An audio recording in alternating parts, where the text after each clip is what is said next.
Thank you so much, everybody, for being with us in the 9th Go Just webinar.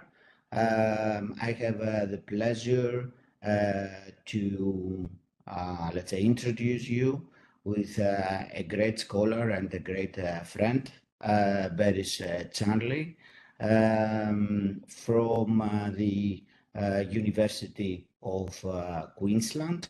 Berris is their research fellow at the law school at the University of Queensland. He studied the history of science in the University of Leeds.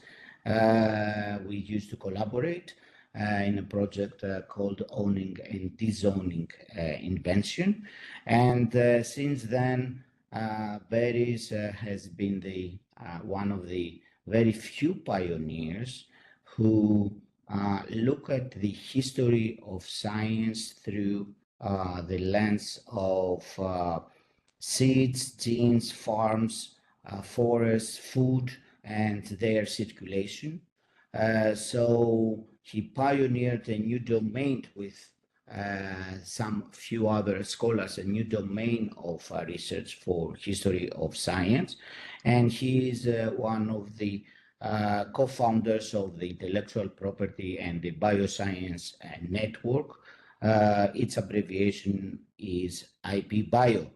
Today, Berris will talk on seeing the good for the trees, the role of science, law, and history in colonial capitalist Australian forestry systems, 1880 to 1940.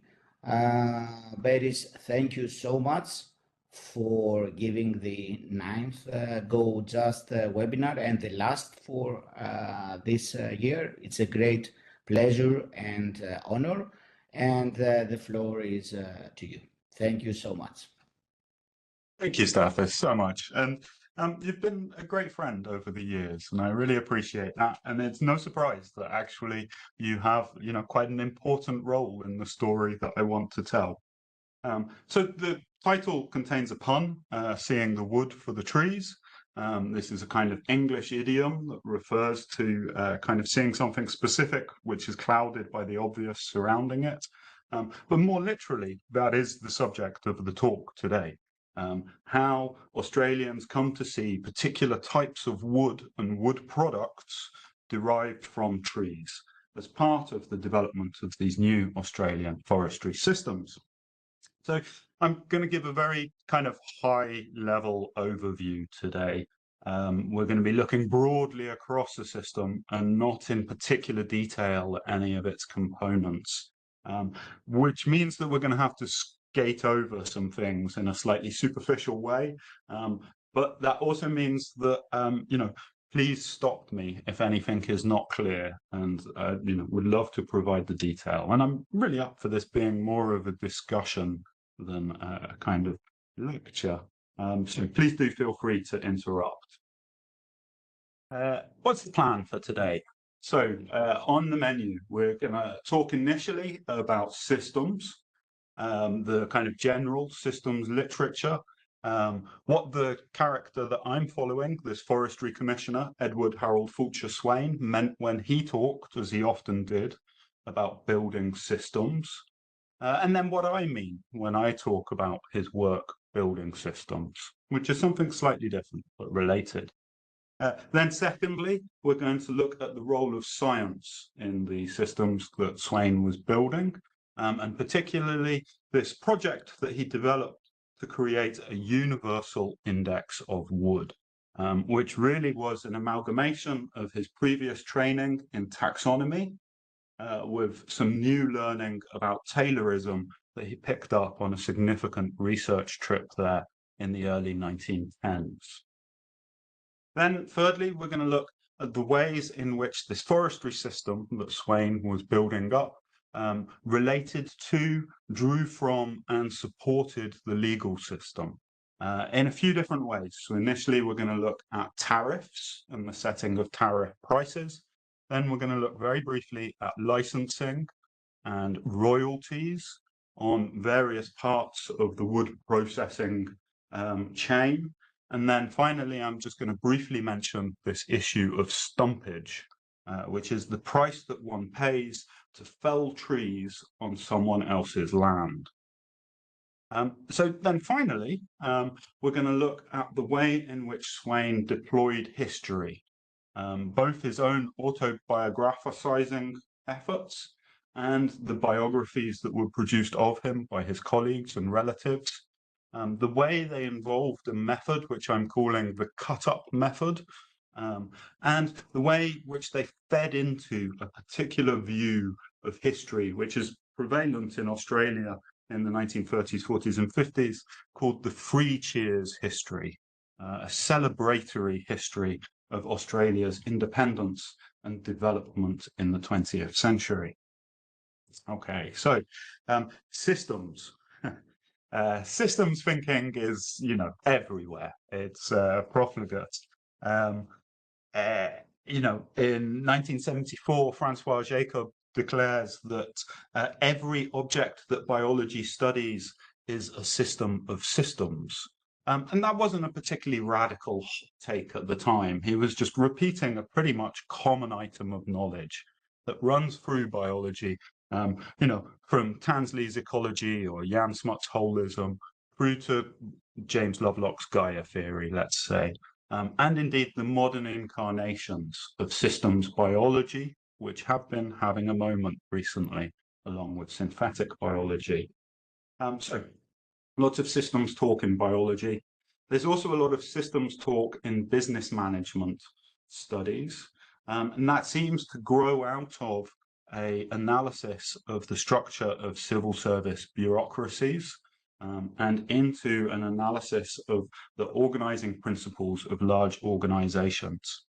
And somehow this business studies literature seems to seep into sociology at a certain point, where it becomes associated with Talcott Parsons' famous work on social systems, and ends up in the hands of these guys, who Stathis put me onto, Thomas Hughes and Weber Beaker and Trevor Pinch, and their work on large technological systems and their social construction. So there's a lot of talk about systems, and there's not much that people agree on, but if there's kind of one basic core set of things that people agree on when they're talking about systems, it's that systems describe a series of relations. They're constituted by a relationality, a connectedism, if you like. And the other thing that people agree on is that Swiss systems are difficult to conceptualize, hard to describe, and in fact, quite often, go beyond our conscious ability to understand them and hold them all in our head at one time. I've often thought about kind of making diagrams and drawings of the systems that I'm interested in, but that also certainly doesn't capture the phenomenon in the world. And I'm increasingly thinking that actually systems are best used purely as heuristic devices in order to pick out and think about the things that are of interest to us.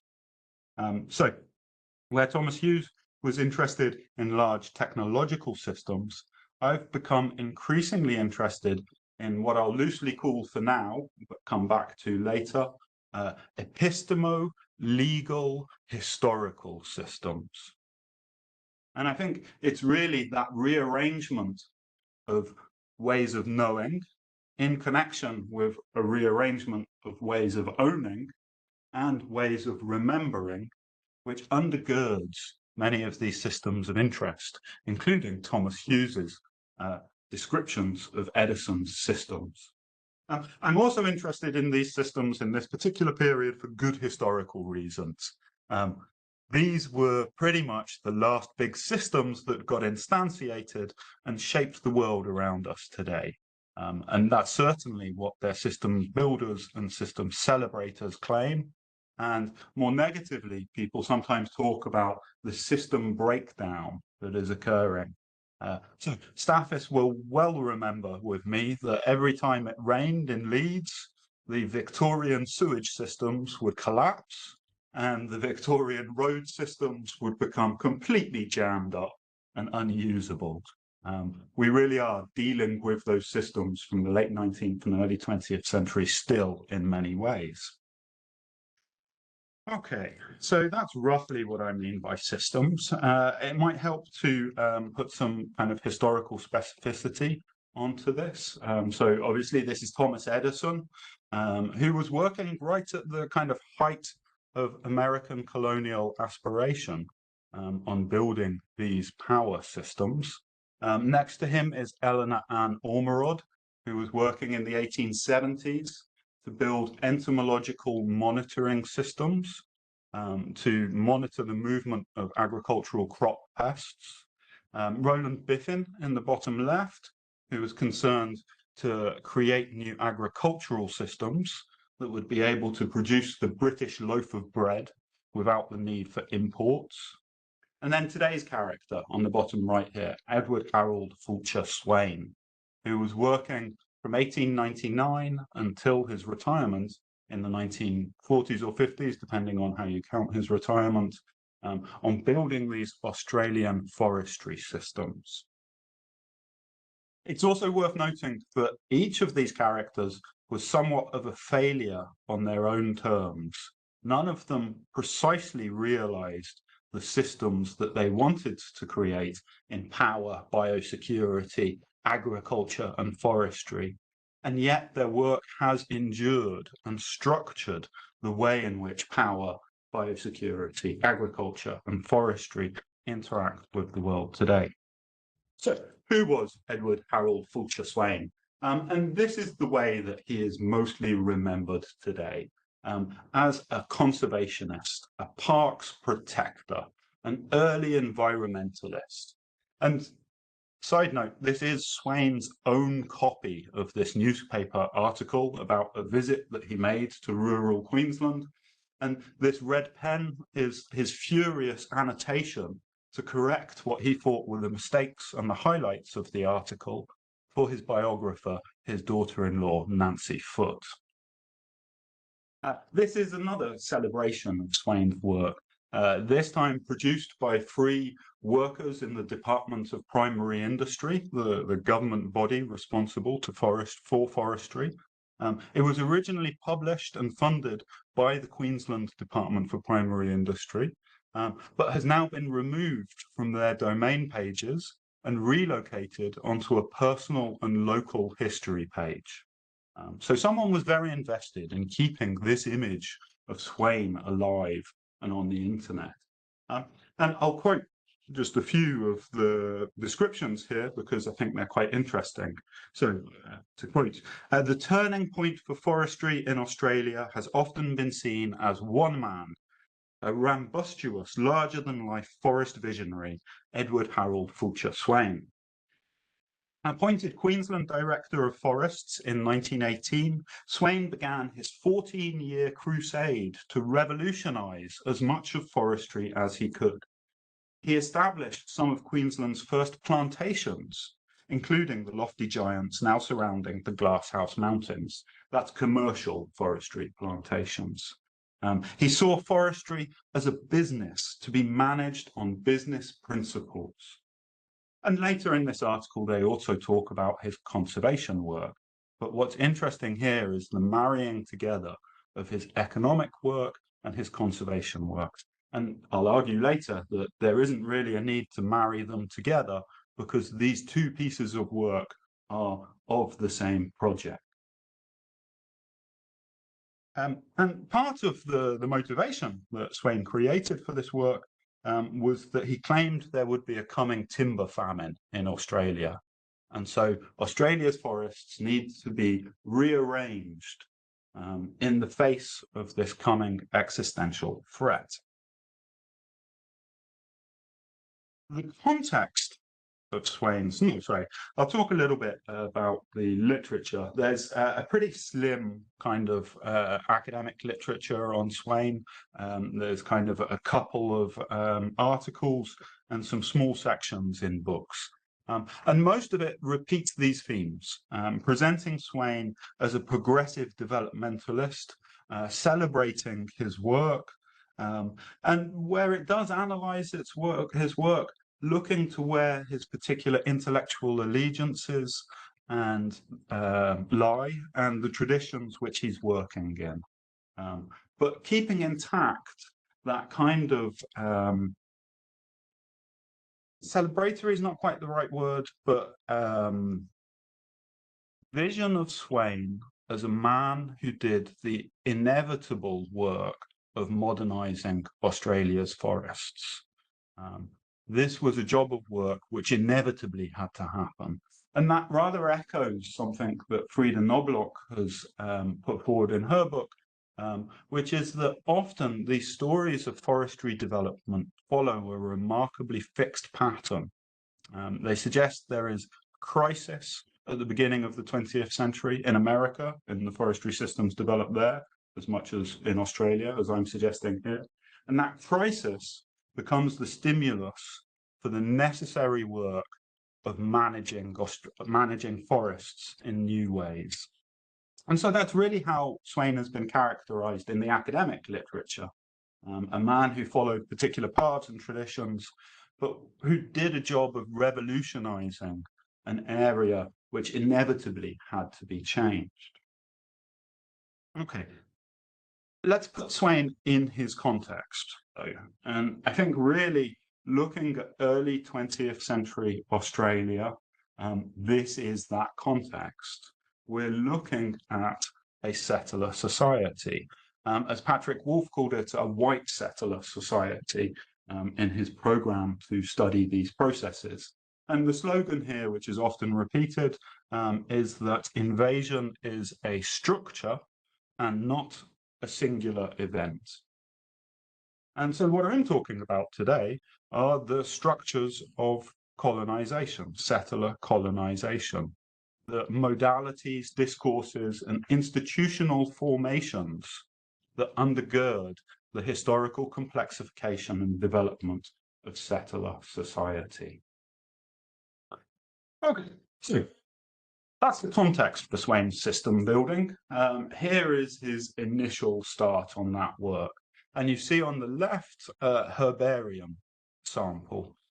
This is a piece of a tree that Swain went out and collected at the beginning of his career and mounted up onto this herbaria sample sheet.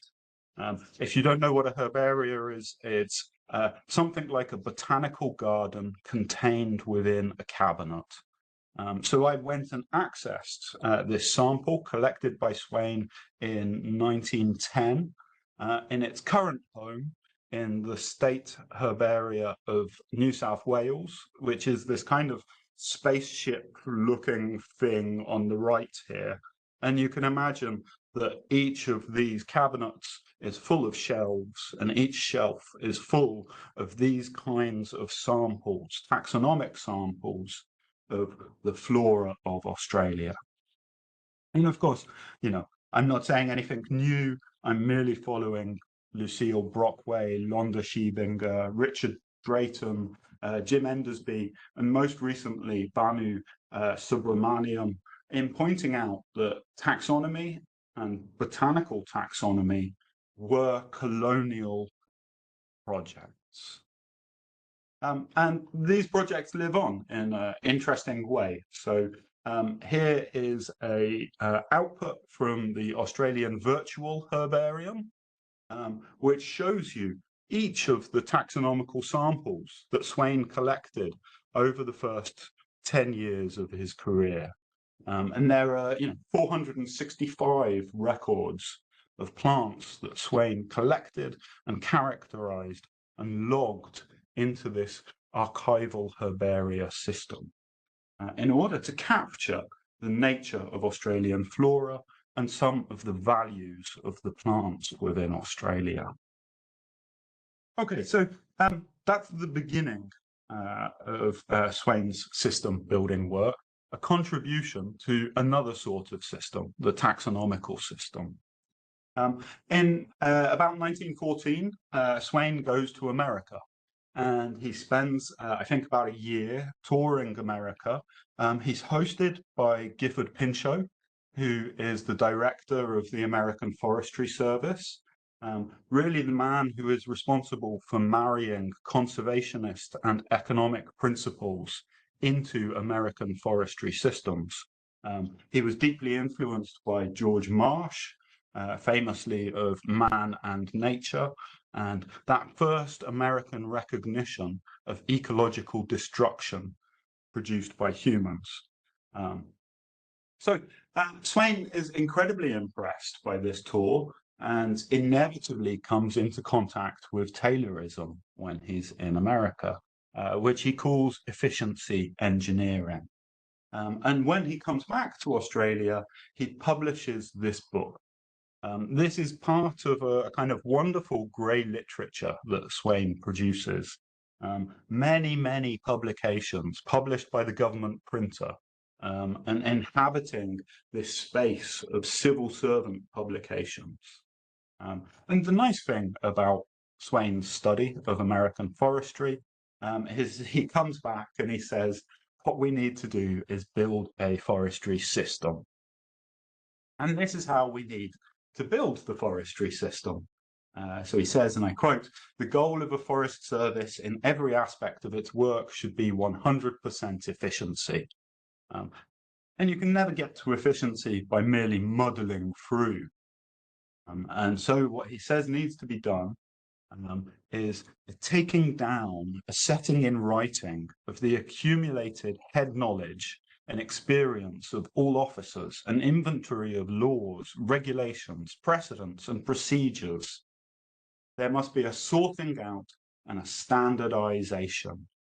And fascinatingly, although I won't have time to explore this, what he suggests is something like a paper technology, a book which holds a provisional system, but also space for revisions of that information to be contained in the same place. But yes, so on the main, when Swain's talking about systems and building a forestry system, what he's talking about is standardization, an accumulation of head knowledge, and a setting down in place of that knowledge. So really, by systems building, what he means is something like systematization. Okay, so this systematization of Australian forestry engenders a number of plans and activities. So, there's a great mapping effort conducted by Swain. This is another of those fantastic grey literature publications, and quite an expensive one as well, which contains this map of Australia's forests, or Queensland's forests, sorry, organised by ecological factors. And there are a number of other of these mapping projects. He also builds a xylaria, which is a collection of wood blocks that operates as a cognate to the herbaria, which contains leaves and twigs and seeds.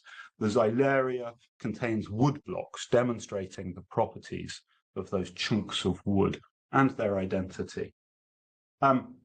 As well as a xylaria and these mapping publications, he also develops plantations, a wood products technology division at Queensland, funded by the government, looking at using wood products to make lighter planes or turpentine equivalents. He develops a series of plantations, as we've seen, forest reserves, shrunk and turned into national parks or maintained. And national parks become part of Queensland's forestry system. There are also a number of state-owned sawmills, which Swain actually privatizes during his tenure. So you can see a number of parts. The one that I want to focus on today is the Universal Index to Wood. Right. So this is the first publication I found, which contains the Universal Index of Wood. And what he's quite clearly doing is bringing together his early taxonomic training with his efficient economic aspirations. And he's quite explicit in the introduction here in saying that this is a commercial index to wood. which is about defining wood commercially. But it has congruence, draws on, and interleaves with a botanical classification of wood. It's worth noting a few things here. So the first is that this first publication of the Universal Index of Wood appears in the American Journal of Forestry, not in the Australian Journal of Forestry, again demonstrating those close links with America. The second is that a few pages into this publication, and in all of the subsequent publications of this work that I found, he casually uses the N slur. And that indicates both his, own personal racism, but also the connection between these taxonomical and indexing projects and the scientific racism of a previous period, which was also used to justify the creation of commodities from human beings. Okay, so without any time to properly go into that today, I think it's worth still indicating. Let's have a look at this index, Universal Index of Wood. And what's kind of charming, but also curious here, is that it's just incredibly unwieldy and bulky.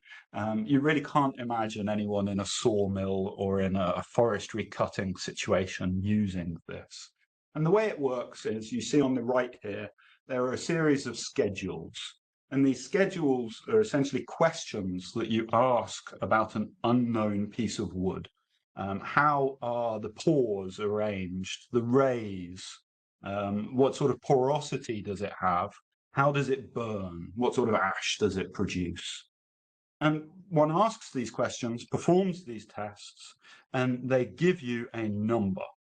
And Swain says what you do is you take those various numbers and you amalgamate them together, and they create a much longer number, which you then go into the index and find. You'll see it on the left-hand side of the right-hand page here. And you read off 3.00651 is Banksia amellua, common name Walham oak. So curiously bulky, invoking a strange kind of numeracy, reminiscent indeed of Mary Poovy's work on the social construction of a fact and the way in which bookkeeping methods feed into the idea of numeracy, and difficult to imagine being used by wood getters out in the forest. And it also, has this problem that if someone hasn't previously indexed a particular type of wood, then there's no reference for these numbers to point to. I found through the various publications, he gets up to about 250 entries in the largest version of the index, even though it claims to potentially be a universal one. So the index appears in various publications. We saw that first one in the Journal of Forestry. This is again the Forestry Bulletin number 7 of the Queensland Forestry Service. Perhaps the most important instantiation of the index is in this book, The Timbers and Forest Products of Queensland. And this book is a book of 2 halves. And so in the second half, we find the index.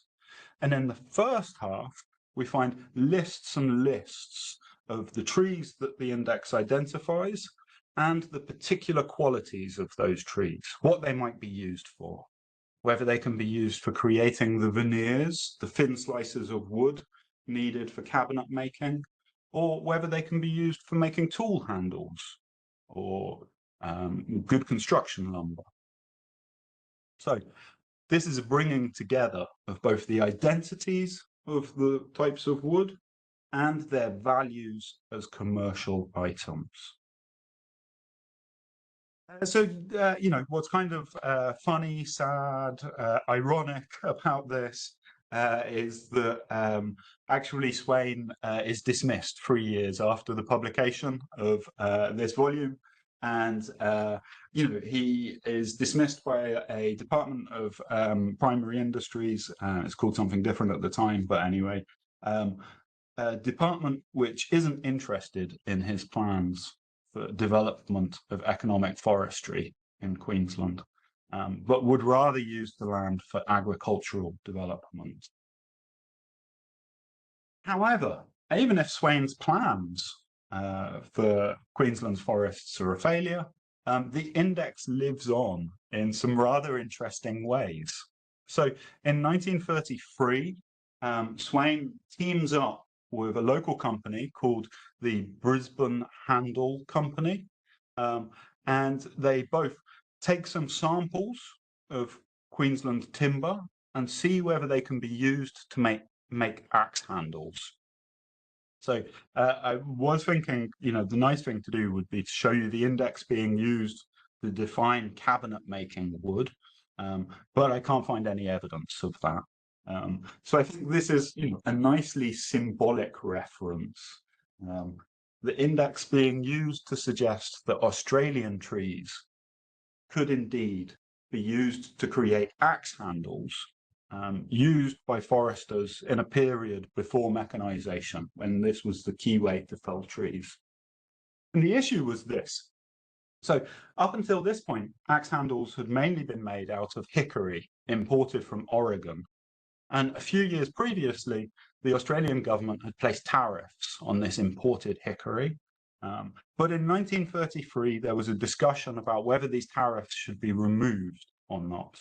And Swain, in collaboration with the Brisbane Handel factory, enlisted their local senator, Gordon Brown, to argue that the tariffs on American imports should be maintained so that the Australian product could continue operating in the marketplace.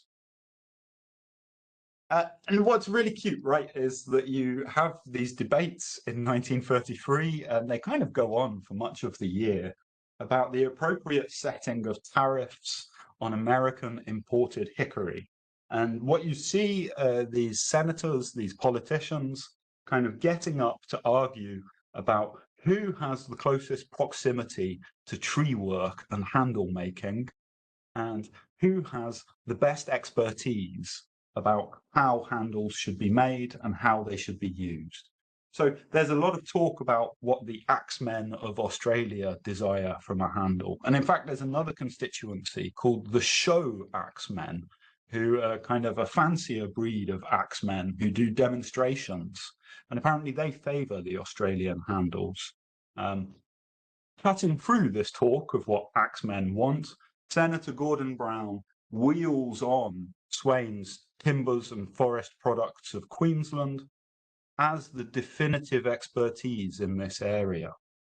And I don't want you to read all of this quote, just to notice in the quote within the page here, which is taken from Swain's Timbers and Forest Products of Queensland, the kind of fantastic use of numbers here. The modulus of elasticity was from 1.9 million to 1.6 million pound per square inch. That's a remarkable range. And I would suggest the important thing here is the use of numbers rather than the accuracy of those numbers in describing some form of elasticity. The crucial issue was if you went to take a whack in a tree and you were using the wrong axe handle, it could jar in your hands, causing you to fall from your position and possibly be deadly. Okay, so what we see here is the index finding its way into these politico-legislative debates about the setting of the price on tariffs on different imported woods. So we've moved squarely from the scientific part of the paper into the legislative and legal part of the paper now. So just to check if there are any questions for clarification on Swain's use of taxonomy to develop the universal index, the function of the index. No? Okay, we'll carry on then. So, first of all, we've seen the use of the index in these arguments about the setting of tariff prices. Then there are several other ways in which both Swain's work and the particular vision of knowing trees and owning trees feeds into the legal system. So in 1916, a new Forestry Act is put in place in New South Wales and also adopted in Queensland.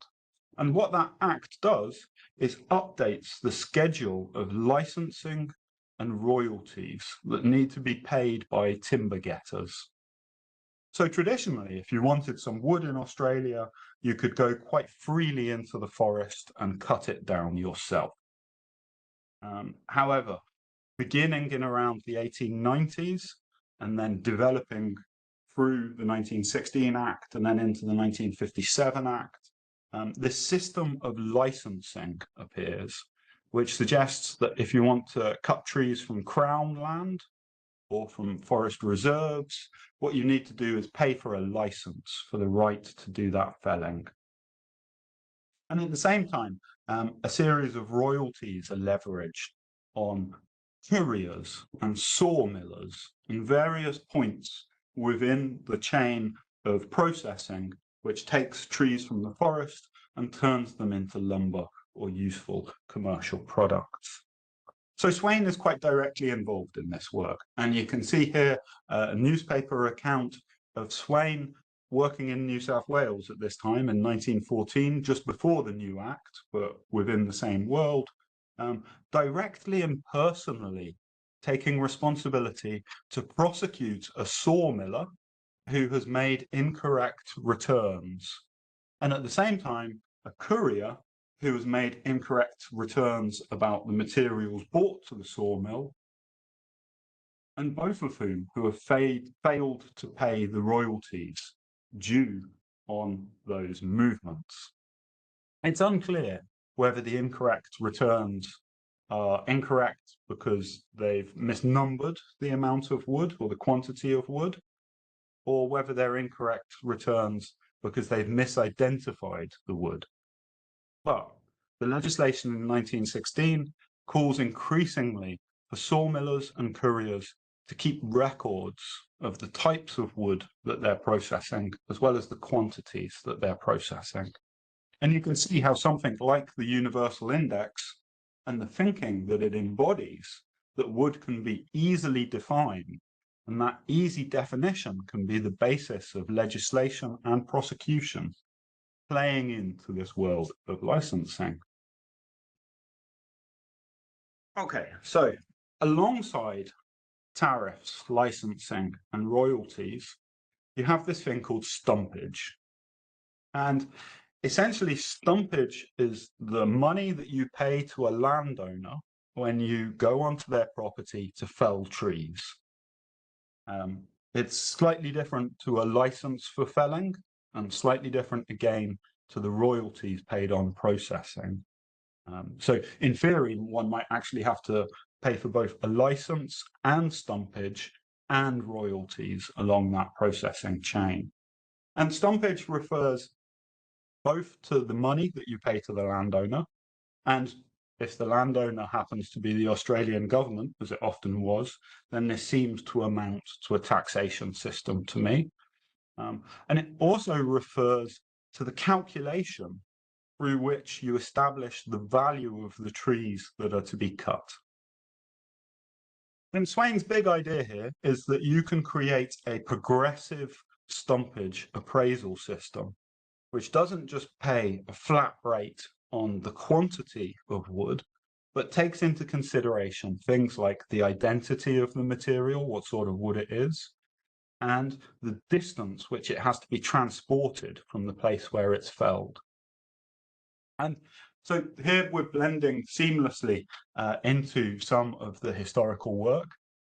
This is, the greyest of grey literature, a unpublished personal transcript that Swain produces in 1950, recording the Eastern States Timber Industry Stabilization Conference, which he hosts while he's working in New South Wales.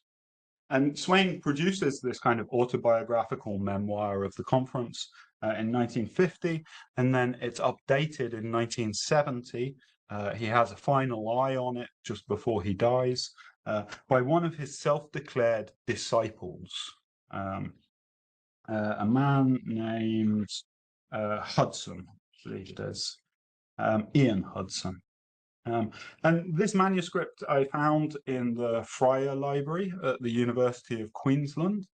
And what's interesting to quote extensively here is that instead of like talking technically as I just have about what stumpage is, the setting of the price, the calculation of the value, he says, in my view, stumpage can be summarized like this.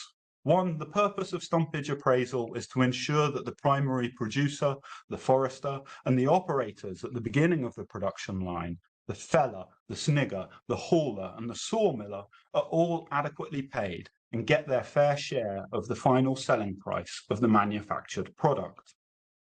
Two, to bring stability and reasonable prosperity to the industry.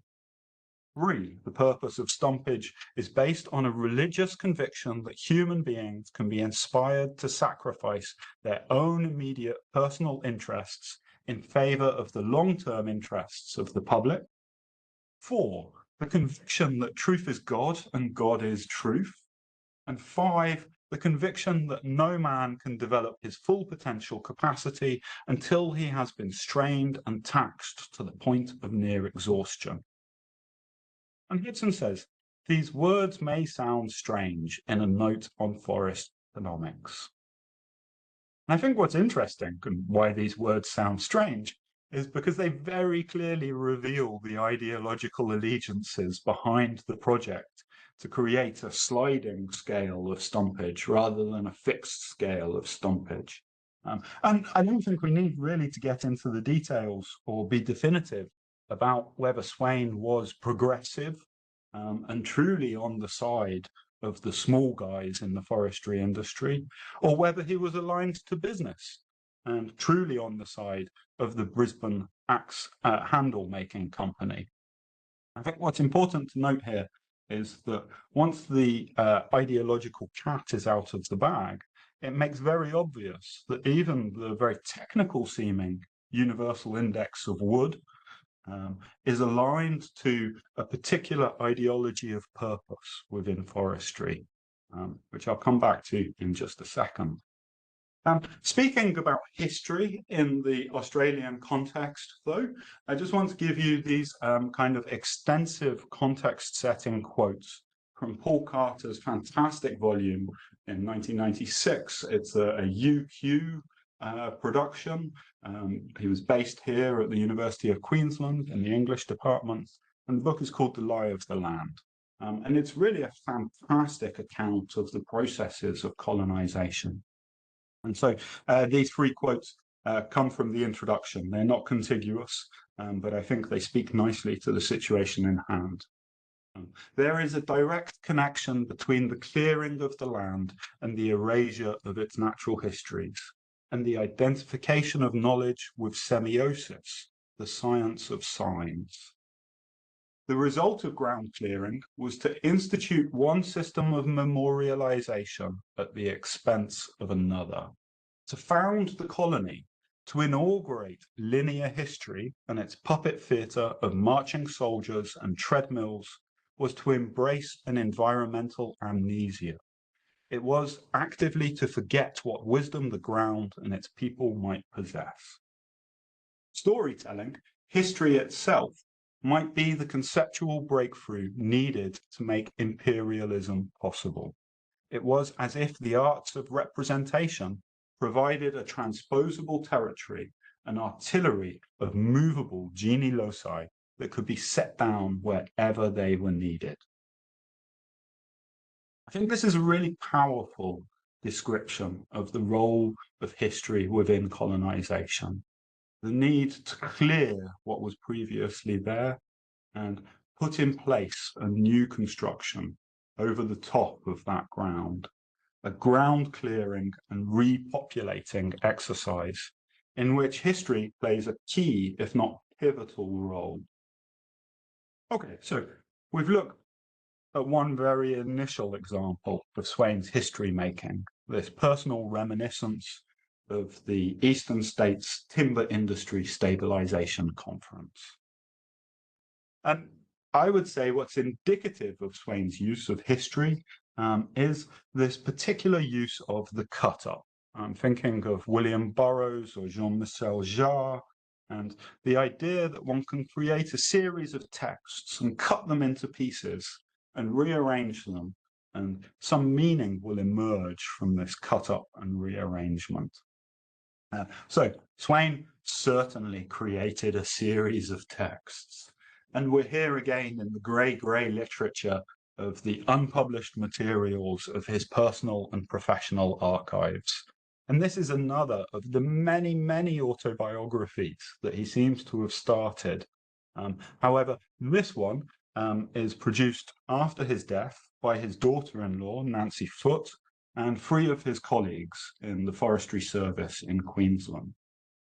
And what they're quite explicit about is the need to draw together Swain's autobiographical fragments with his papers in order to create a new celebratory history, because apparently unnamed others within the forestry department are running down Swain's reputation, attacking and criticizing him. So this rearguard action needs to be mounted to save his reputation and solidify him as a celebratory figure in Australian forestry. And this is done both with Swain's consent and knowledge and pre-preparation. So I would argue that endless copies of biographical and autobiographical material are put there for a reason. This one I found in the National Library of Australia. It's a nice place to work. You can see they've got lovely marble tables.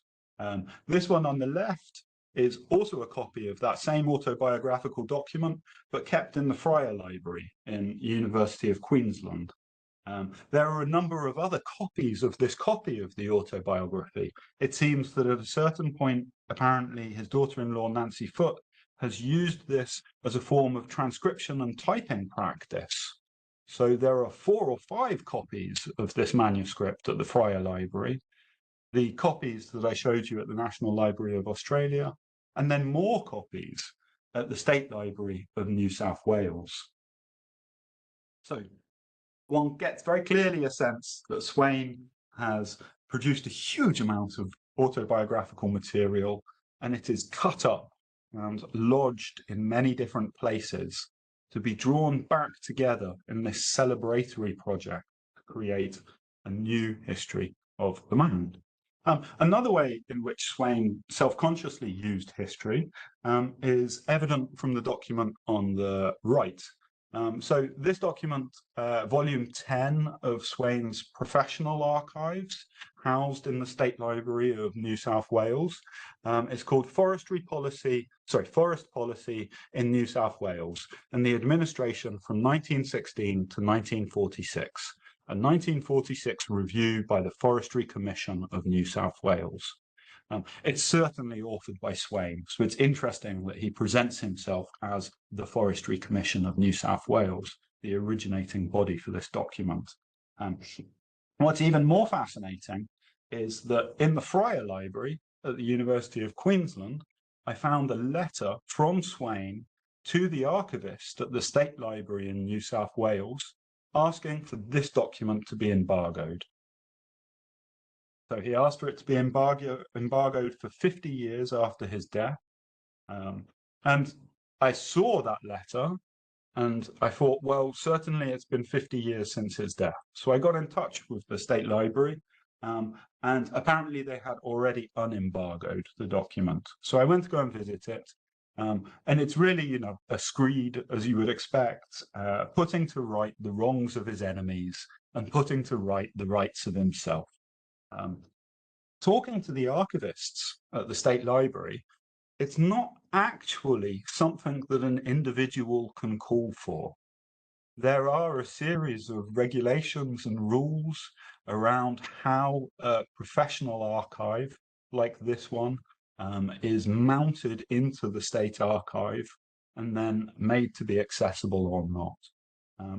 So what Swain was asking for wasn't something that he could demand, but was something that he was interestingly very keen to pursue himself. And my suspicion is that he wanted this document to be embargoed until all of his enemies had retired, at which point it could be released and create the definitive record of the events and his arguments and fights with other people in the forestry department.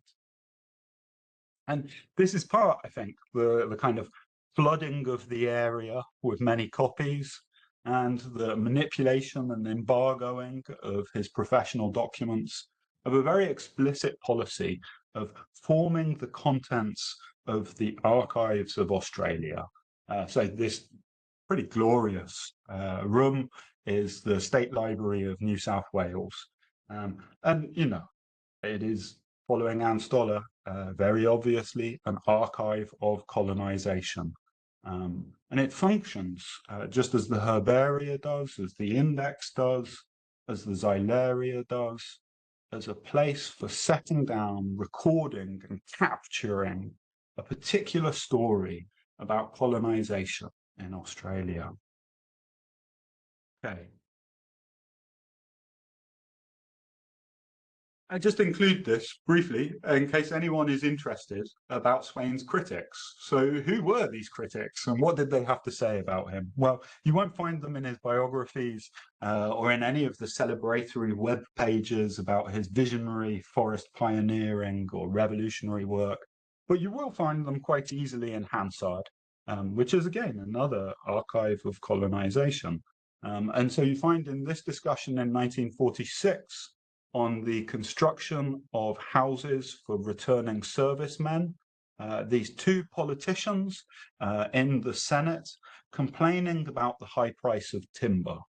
And both of them lay the blame for this situation in different ways at Swain's feet. So the first is a Labour politician, and he's quite convinced that actually Swain was an anti-Labour stooge, fixed in place, so that he couldn't be fired. This is in his subsequent job in New South Wales, and so that he could create bother for the Labour government of the period. Interestingly, painting him as an ideologue, a partisan, rather than a rationalist who was merely doing the revolutionary work that was inevitable and required to modernise Australia's forestry systems. This second quote from Mr. Blaine of the Northern Territory is even more interesting because he says, you know, everybody in Queensland knew that this guy was a quack scientist. Swain was a laughing stock, and he wasted so much money on these projects, like his Cabinet Wood Forest, which never came to fruition, like his Universal Index, which hardly seems to have been used, except in these legislative discussions. And these foolish wastes of money were so egregious that he was forced to leave the department. And that's why he was dismissed in 1932. So I'm not commenting on the truth of any of these particular pictures of Swain, but I think it is very interesting that there are alternative visions and alternative ways of thinking about Swain and his work, which have been somewhat subliminated in the history of him that we have. And this is important because Swain's vision of forestry, a forest system based on science and a scientific understanding and management of biodiversity, is very much still alive today. This is the blinding white light of national development in Australia. This is a hoarding outside CSIRO's Black Mountain campus. CSIRO is the main funder of scientific research in Australia. And at the moment, they're just set to spend around $15 million on bringing together the various herbaria, xylaria, and entomological collections which Swain contributed to in his lifetime, so that future science might be used to solve national problems, and that scientific understanding might be used to manage biodiversity. As I say, Swain's vision very much still alive and with us today. So coming towards kind of wrapping up point, right? This is roughly where we began with Swain's system building. That taxonomic sample of, it's actually a Cryptocarya glaucescens, a type of laurel tree that I showed you at the very beginning, mounted on a herbaria card, was collected somewhere around here. In the Northern Rivers area of New South Wales, around the Bellinger River. I went to go and visit the place where Swain made this collection from. And the visit was instructive. So I flagged down a forestry worker who happened to be passing while I was there, and I asked him to explain to me what was going on. And in this picture, what you can see on the right-hand side of the road is a plantation, leased from the Australian government and managed as a commercial endeavour. On the left-hand side of the road, what you can see is a national park, also managed by the Australian government.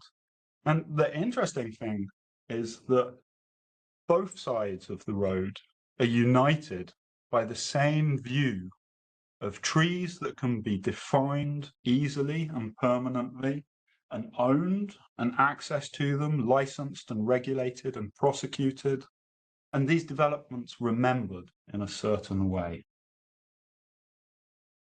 And that certain way of thinking about owning and remembering these trees, I think it's something like this.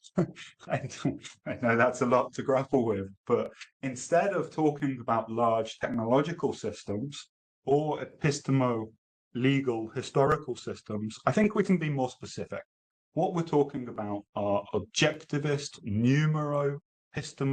legislatively definitive, memoria, colonial, capitalist systems. And I think this is the conceptual underpinning of Thomas Hughes's large technological systems. This is what needs to be in place in order to develop this apparently inevitable modernist forestry system, or a sewage system, or a power system.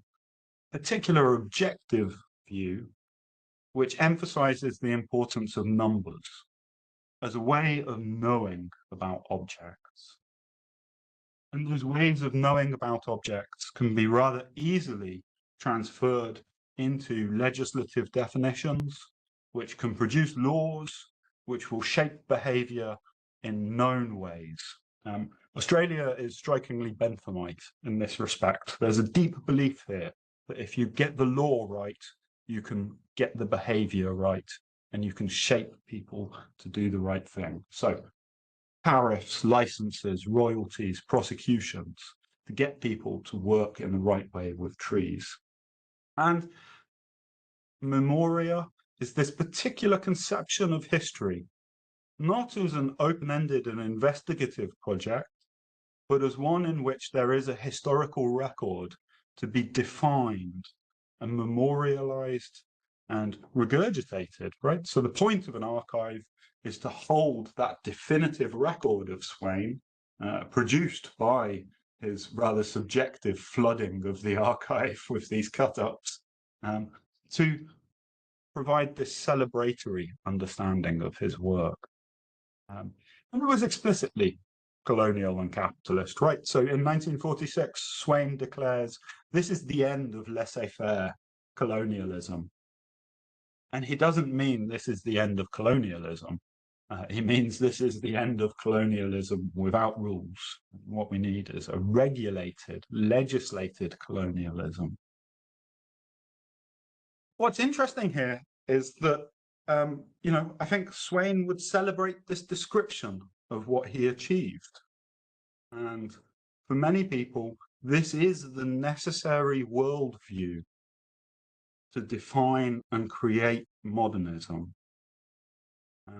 The problem, I think, is that this has come to be represented as the only possible worldview, or the necessary worldview, the inevitable worldview, the worldview that's inhabited by the grown-ups in the room.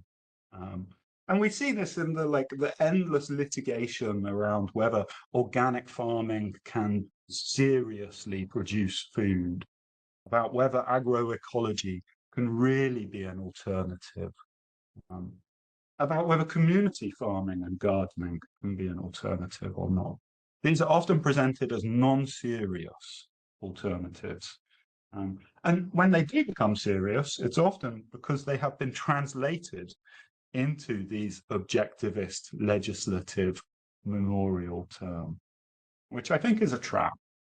Okay, so I want to conclude with a lovely quote from Helen Verren at her recent keynote presentation for the Oz STS conference in Canberra just a couple of weeks ago. And what she said, talking about her work and Patrick Wolf's work and Warwick Anderson's work, is that what they wanted to do in studying the systems of white settler colonialism was not so much to give voice to the others and the systems that existed before the invasion, but to create an appetite for people to want to hear about those alternatives. And I hope if I've, not done anything else today, at least what I've done is started on the project of defining the way in which modern systems are constructed as a job of work to suggest that other systems are possible. Because once we define them, we can begin to see the alternatives and alternative visions which are foreclosed by their presentation as being the inevitable way that systems must develop. So hopefully I've created an audience here who on another occasion would want to come back and hear about other ways of understanding and defining trees, other ways of owning trees, and other ways of remembering our interactions with trees. Thanks ever so much.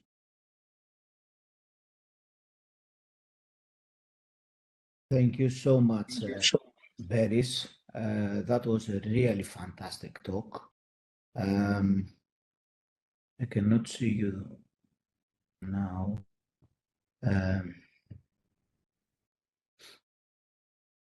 Berris, can you hear us? Okay, yeah. I can see you. I'm waiting. Shall I stop sharing screen? Would that help? Yes, that would be helpful indeed. So I was saying that that was a fantastic talk, really fascinating talk, and I believe one of your, I would dare to say, mature work. You said something initially that you won't, let's say, focus on the details, but you will provide an overview. But this was fascinating indeed, because you focus in where it was necessary and come out in order to, let's say, link the story of Spain with colonialism where appropriate. So for me, it was a fantastic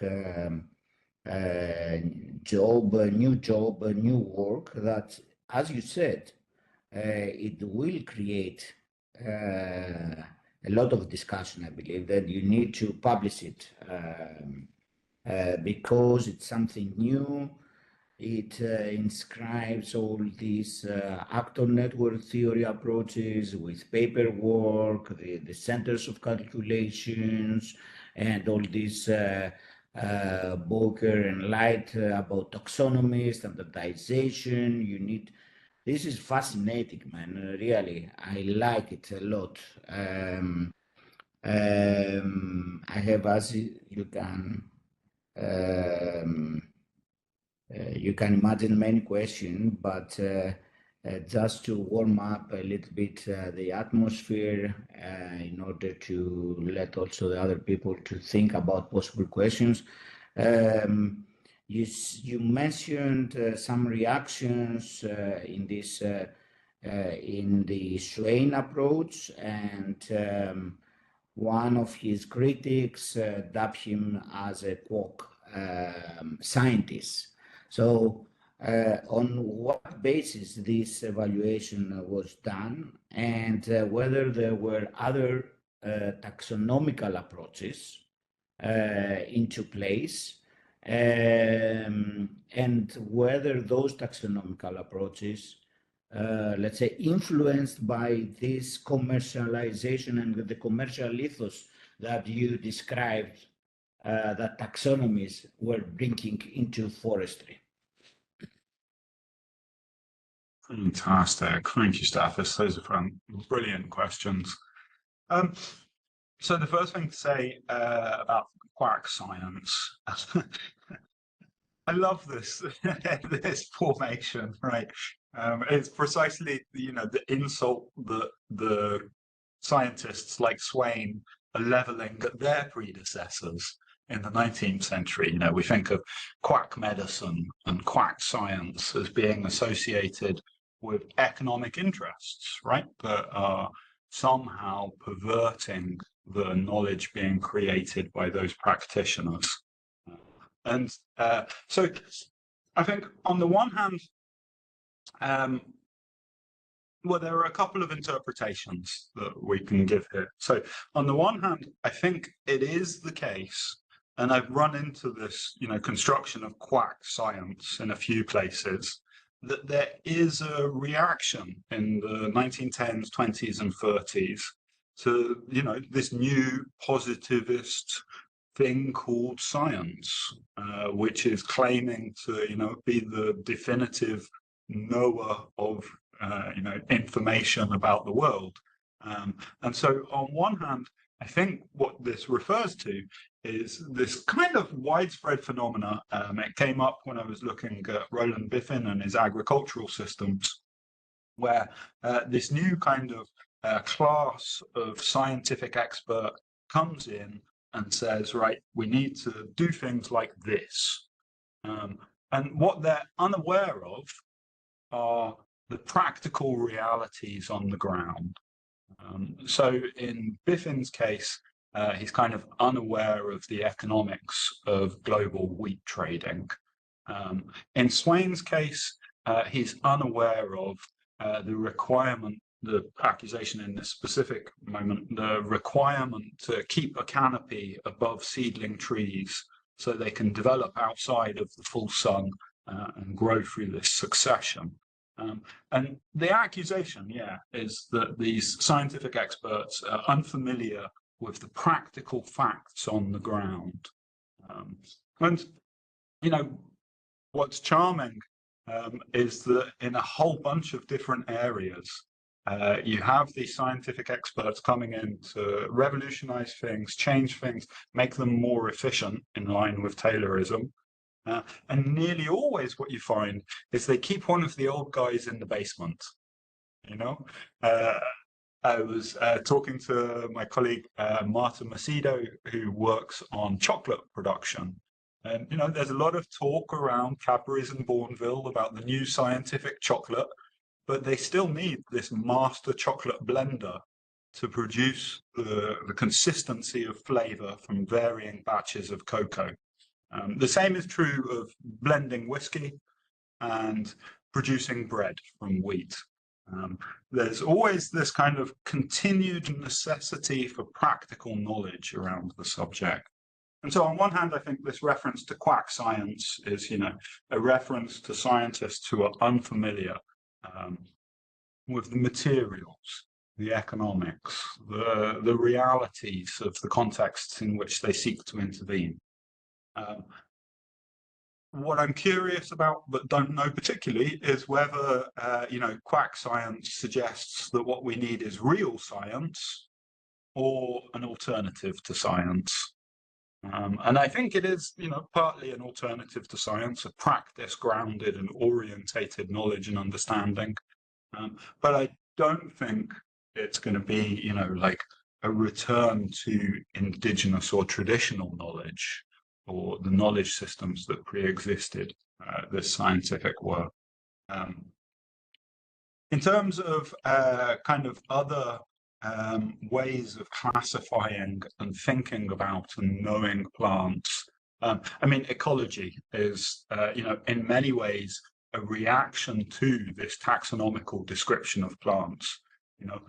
Taxonomy tends to isolate and extract plants from their environment and place them in these paper mountings that then go into these cabinets, you know, and what you get a sense of the plant's taxonomical relations then, but you don't get a sense of the plant's environmental relations. And so some of the job of ecology is to precisely, you know, bring those relationships of, you know, which plants are friends with which other plants back into view, coextensive in habitat, right? Of course, ecologists also become involved in economic development as well. And then, yeah, in terms of thinking about other taxonomies or economically motivated taxonomies, I guess the thing to just point out here is that the classical taxonomic project, if you want, what Swain calls a botanical taxonomic project, in contrast to his botanico-commercial universal index, that classical taxonomy is economically focused as well. I mean, the purpose of Kew Gardens is economic. Depending, you know, one can be skeptical about whether they're particularly efficient in achieving those economic purposes, but, you know, they're explicit at Kew in this period about wanting to get samples of rubber plants from Brazil so they can relocate them to Southeast Asia and create new plantations there. So in a sense, Swain's creating a little bit of a false dichotomy just to differentiate, I think, his new product, the index. And it's worth keeping in mind that taxonomy is economically focused in this period. And one more question from me. The concept of universal in the index, how common was for that period? While forestry is so local oriented and so place oriented and so region oriented, why this is on universal? What was the stake for him to, let's say, set this index? And what was the politics about this universal epistemic politics of the universal index of wood? And we have one more question there from Elias, yes, afterwards. Thank you. So universality, thank you. This is, yeah, something I wanted to touch on that kind of came out in the wash of the paper. There's a very interesting story to be told about regional specificity. And I mentioned that the literature that does exist on Swain is concerned about whether he is working within the continental school of forestry. And you know, here the idea for a long time is that the Germans and then the French are the most developed forestry systems in Europe on interestingly different lines, or whether Swain is reacting to that continental tradition and embracing imperial forestry, the type of forestry that the British practice in India, which has been very much studied, or whether Swain is seeking to create an Australian forestry. And I think it's not quite imperial and not quite continental. Certainly in this early part of his career, he's quite explicit that America shows the systems that need to be implemented, but they need to be adapted to the specificity of Australian contexts and, you know, the particular trees that are present in Australia. So I think it is really, you know, Taylorist forestry under the model of Gifford Pinchot and Henry Marsh, brought to Australia and, you know, somewhat shaped into fitting the local context. But, you know, as I showed you in that big quote, it really is just, you know, systematization and Taylorism writ large in many ways. This point about universality, yes. So reading through the index and the many, many different copies of the index and reading them in these archival systems, these libraries, these archives, and looking at the kind of government publications they appeared in and the way in which they aligned with these other archival systems, the herbaria and the xylaria.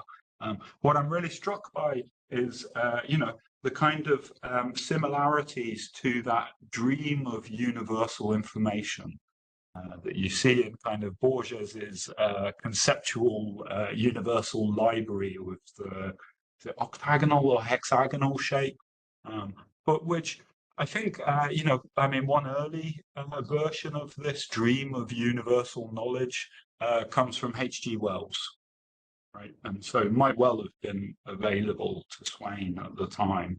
And it follows through, into Vannevar Bush and early dreams about, universal information machine that the internet will become, right?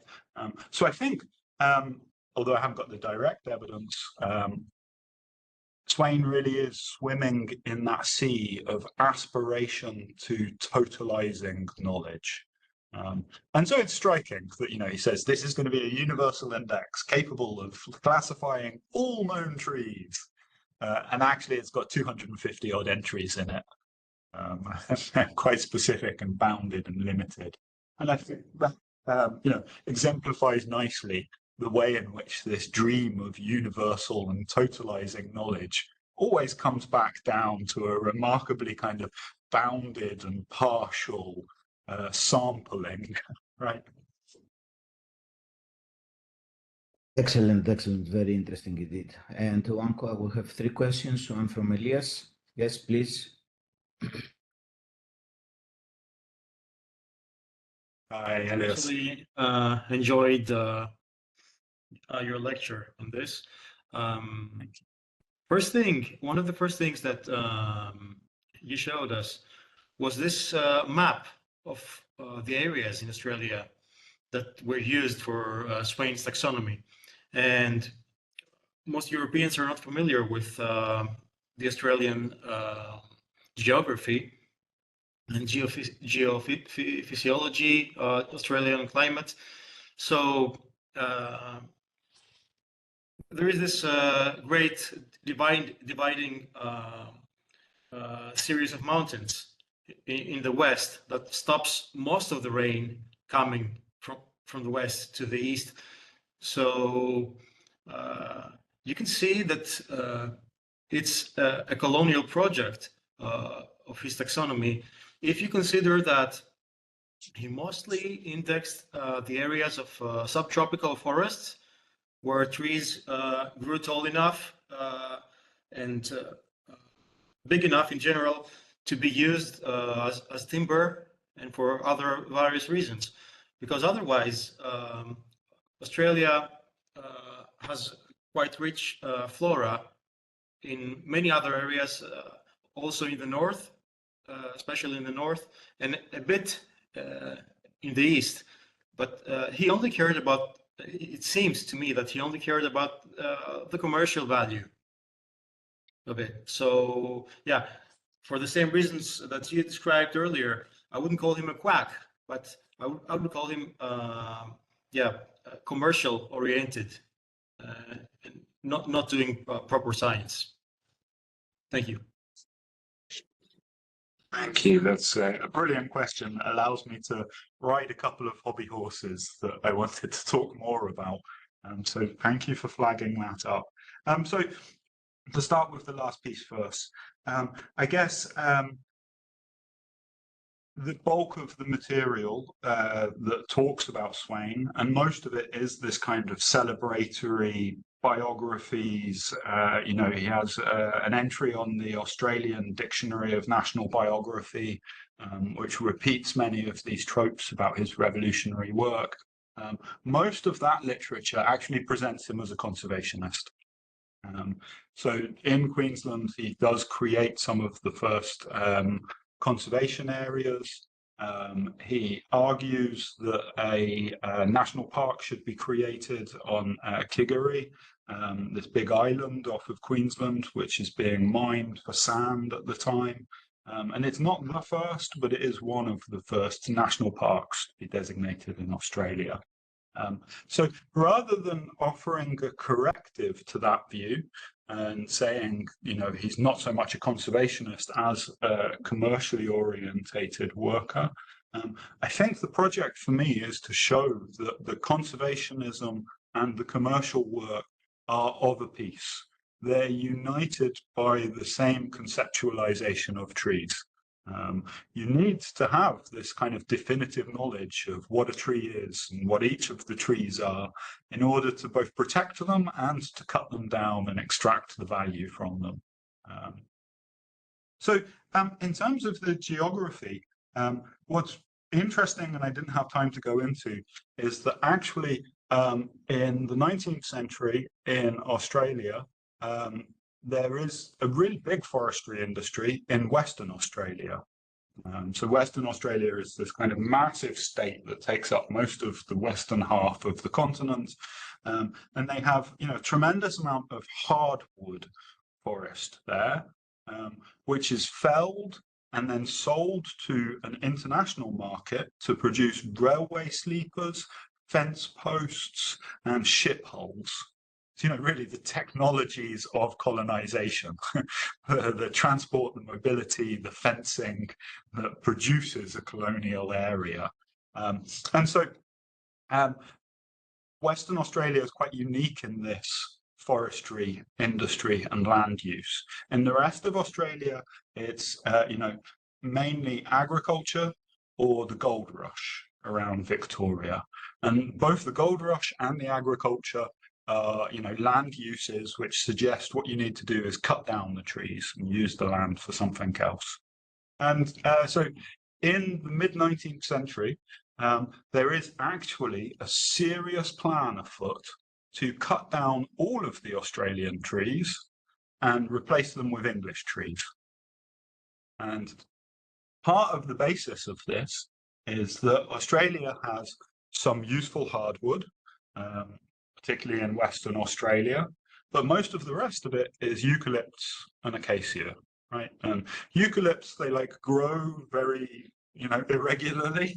They're not much good for construction timber, and they're like very gummy as well. So you can't even really mash them up for paper pulp very easily until the 1950s, when this new technology comes in and a homegrown Australian paper industry develops. So what Swain is saying is, you see what Western Australia has, we can build that same forestry industry in New South Wales and then Queensland. What's curious about that map that I showed you is that it defines the standing timber stock in Queensland. It tells you what sort of trees are growing where.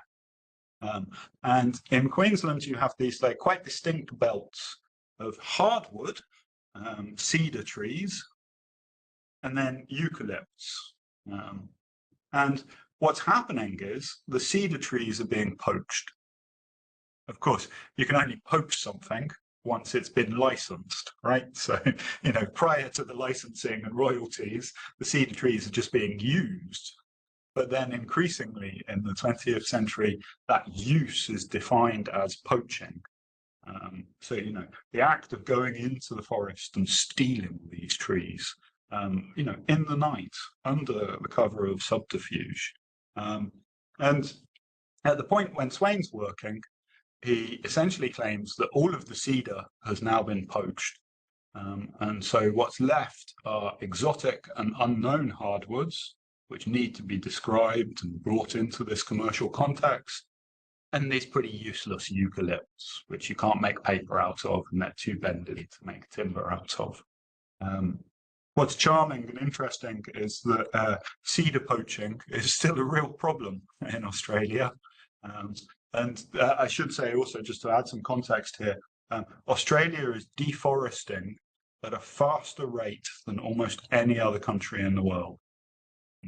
And the plantations in Australia were identified by the FAO in the early 2000s as being uniquely at risk from disease attack because of the homogeneity of the planting.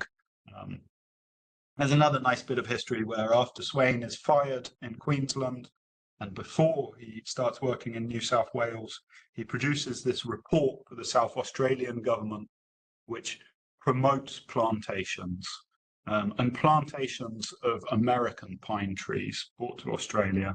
And those plantations were built and they're precisely in place. And they're exactly the areas where the black summer fires are hardest in Australia.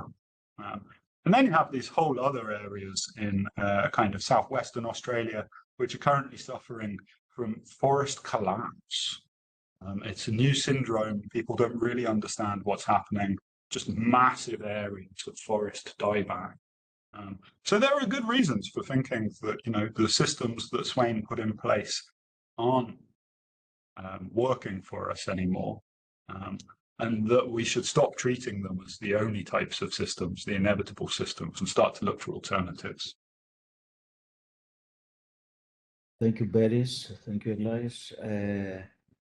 And the floor is for a question to Nikos Papagiannis. Nico, please. And Hello. then Andreas. It was a look at the forestry system, systems I never thought about, to be honest. So it's kind of new to me. My question would be, I don't know much about Australian history, but what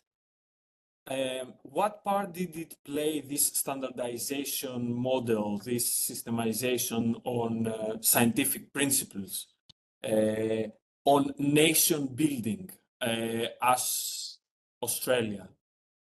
Because if I'm not wrong, the period that you're saying that he operated in is the period that Australia is coming as a new nation that tries to kind of find itself. And usually it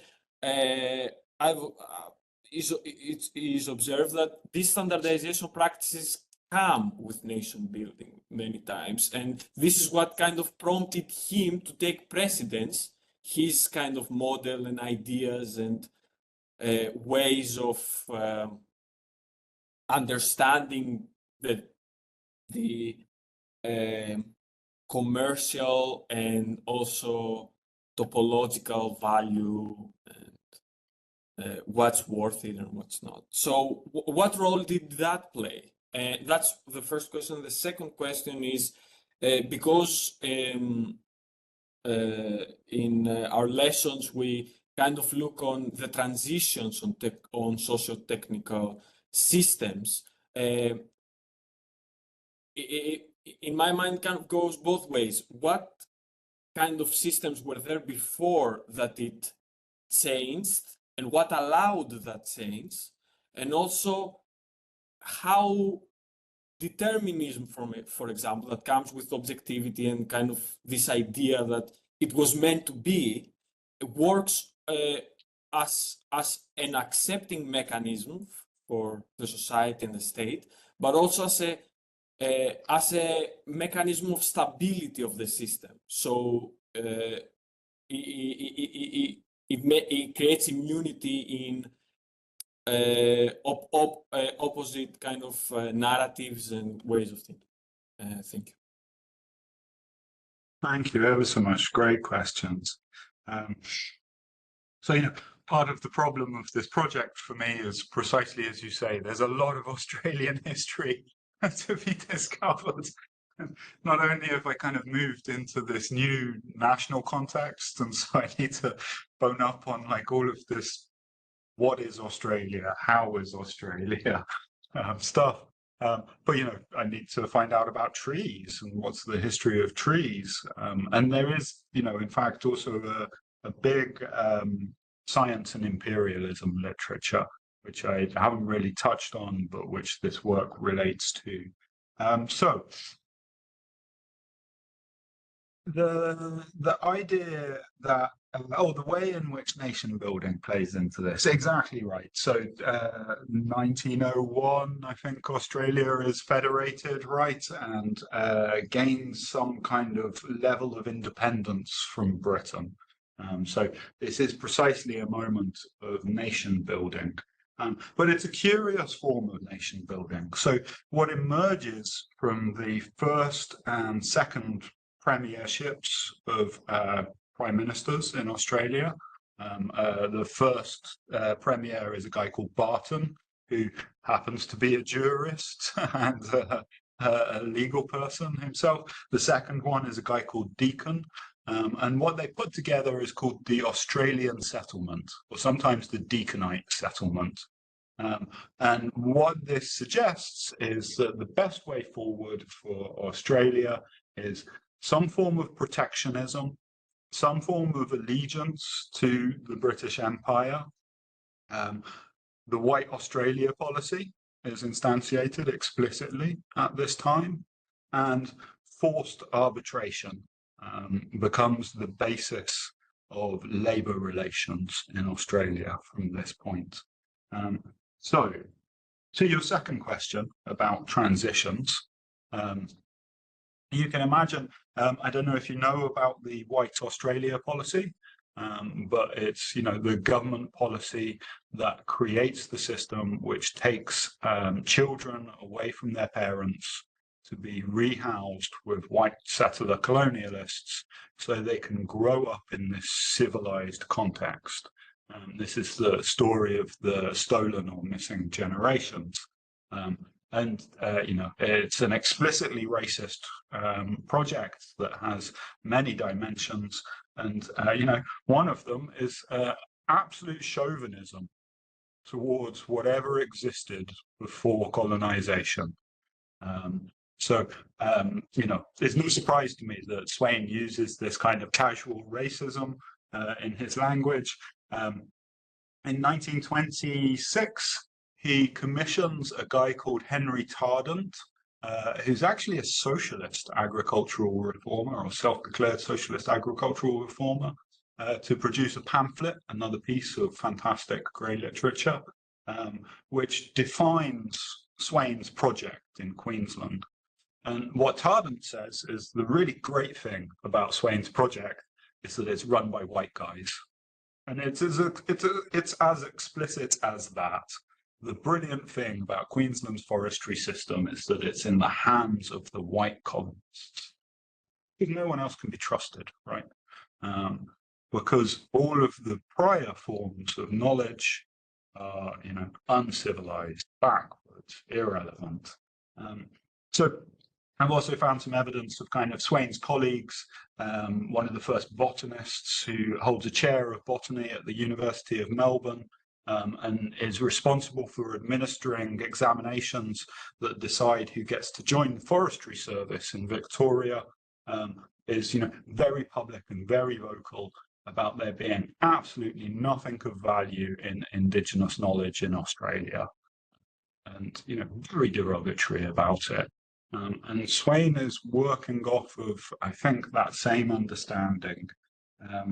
And at least part of this is, that kind of frontier notion of manifest destiny, which I think is, a cognate of the story that you see in America, but played out in a somewhat different way in Australia.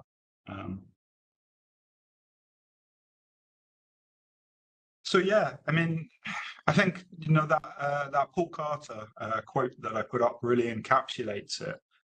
You have to clear the ground of all of the previous knowledge and understanding and systems of interaction and management in order to build this entirely new system on top of it, or at least that is the conceit of colonization. The science and imperialism literature, especially that looking at forestry systems in India, stresses that there's kind of far more interaction and adoption of local knowledge into the colonial administrative systems. That doesn't seem to be the case in Australia, with just looking at kind of raw, extractive, exclusionary, chauvinistic exploitation. One finds this view today, right? So you might have caught up with the dark emu debates. fascinating series of debates that I bet Graham Duffield mentioned in his talk, which are about whether First Nations Australians really shaped and changed the environment about them in ways that leave enduring marks on the environment.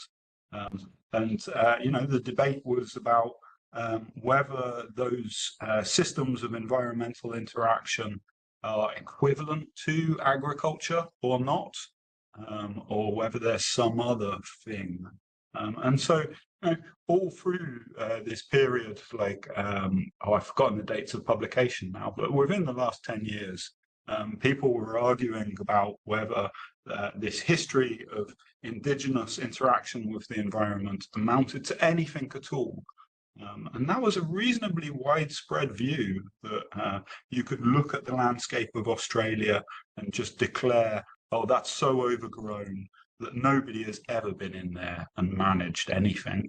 And what becomes apparent as ever, right, in these situations is that behind that chauvinism, there are actually like these really fascinating systems of burning and management and movement and nomadism and interaction with the landscape, which I think remain to be kind of recaptured if they are still available to us today. Thank you, Berris. And one last question by Andreas Panagopoulos. Please, Andrea, move on. Hey, Berris, how you doing, mate? Hey, Andreas, how are you going? You looking good, slightly tanned. Thank you. Okay, look, I'm an economist. I barely understand this literature. What really puzzles me is this power relationships you touched upon, the quack. Okay, I mean, at least in economics, there's like a growing literature the past 20 years of barriers to the diffusion of knowledge. And here you come in and, power relations are like a stumbling block, a huge one. You're a quack. Nobody should listen to you. Indigenous knowledge is like quackery. Nobody should listen to that as well. Is this like the norm? I suspect it's not. It's not an Australian problem. But, what's the extent here? I'm trying to learn more, trying to see if there is a way to uncover this so as to, move forward. This is a huge problem. Yeah.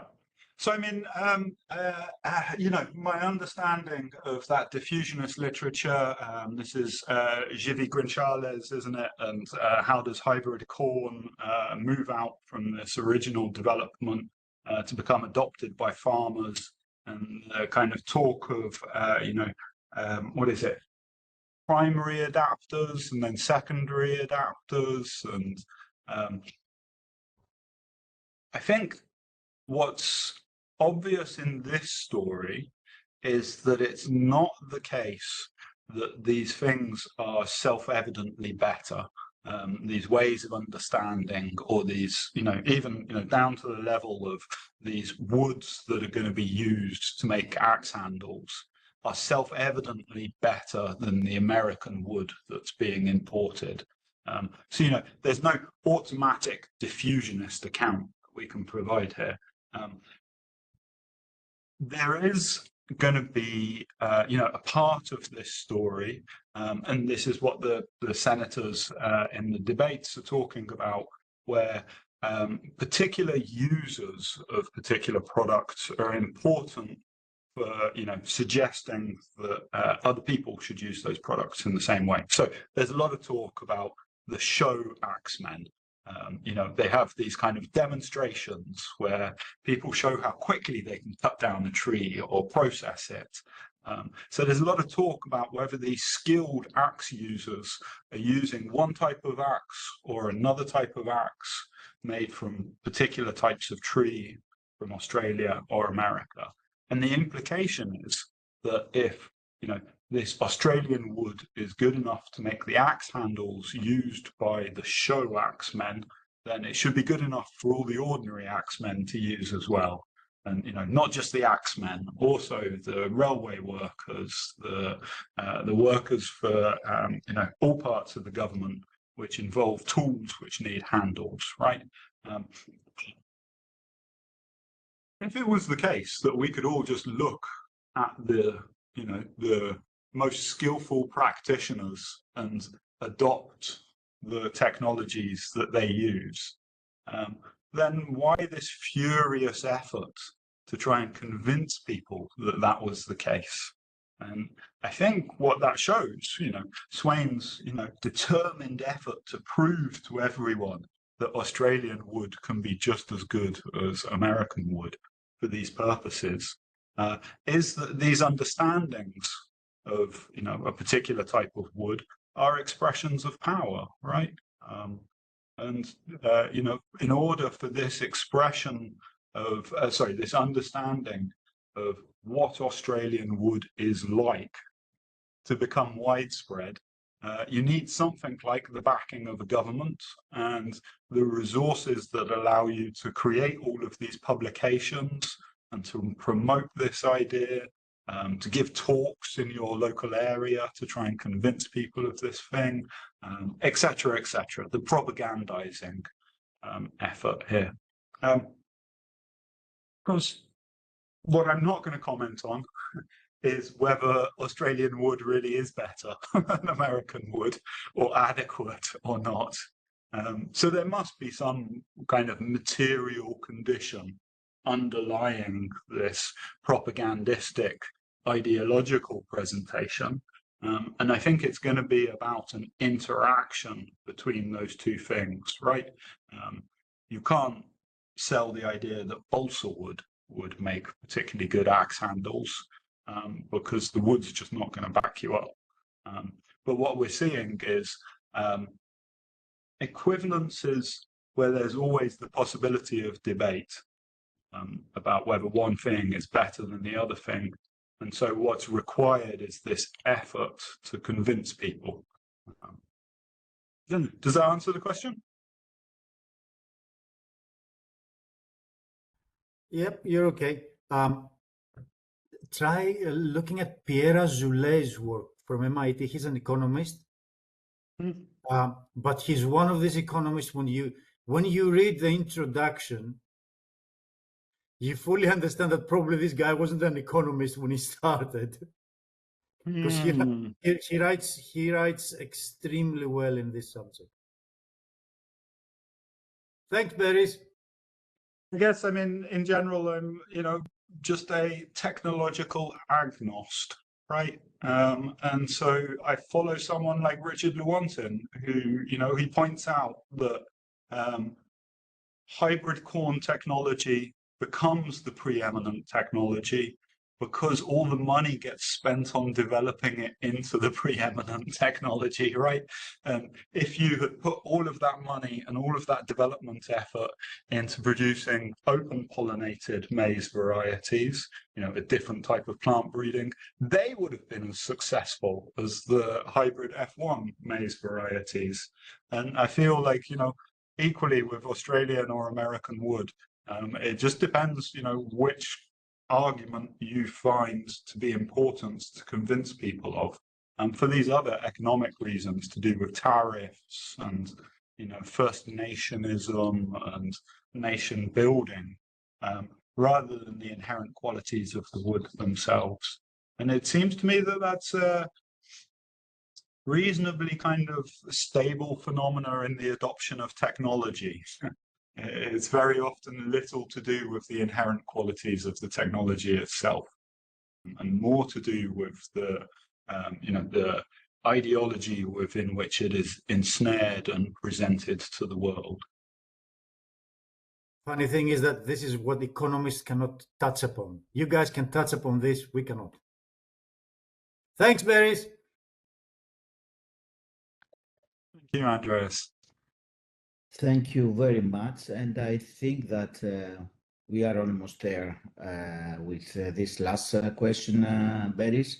I would really like to thank you so much. This is a fascinating paper, fascinating story, and groundbreaking research, at least for me. I believe that this will create a lot of discussion. Thank you so much.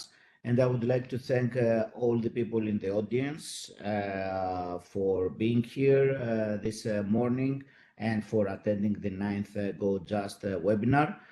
Thank you, everybody. Have a nice holiday break. Enjoy the festives and enjoy the holiday period. Thank you so much, and thank you, Berris, once more. We are really grateful. And thank you, Stathis, for originally putting me onto systems and Thomas Hughes's work, and having been a friend to the project all the way through. And thank you so much for the excellent questions today.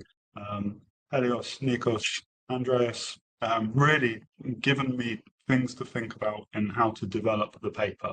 And I think that's, the nicest outcome, right? To bring something to you that is in process, has the possibility of change, and to find such excellent suggestions for other things to think about and changes to be made to the paper. So thank you so much for those questions. Thank you once more, and have a nice holiday, and see you next year now. Okay, thank you, everybody. Ciao, bye-bye, thank you.